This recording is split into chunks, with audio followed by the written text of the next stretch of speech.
ঠ্যাং গুলো আরেকটু ফাঁক করে তুলতে পারতিস, যাতে গোটা পৃথিবীটা তোর গুহায় যায় ঢুকতে পারে।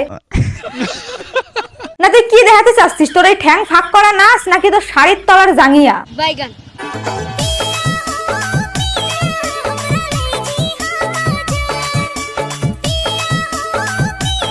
তোকে কি কোনো লজ্জা শরম নাই নাকি রে? হ্যাঁ, বাপ মায়ের শিক্ষা দেয় নাই?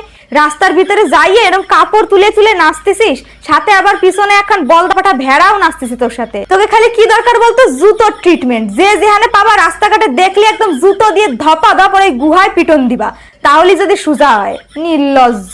দেখানোর খুব শখ না? তোকে মতন মায়ের ছেলেটা কি করতে হয় কথা, চৌমাথার মোড়ে দড়ি টানাইয়ে ন্যাংটা করে নাড়িয়ে থুতি হবে, তাহলে যদি দেখানোর শখ মিটে। এইসব গোল্ডেন গাছের ছাট মালগুলো সোশ্যাল মিডিয়ায় এসে সোশ্যাল মিডিয়াটা পুরো একদম নষ্ট করে দিল। बात तो सही है।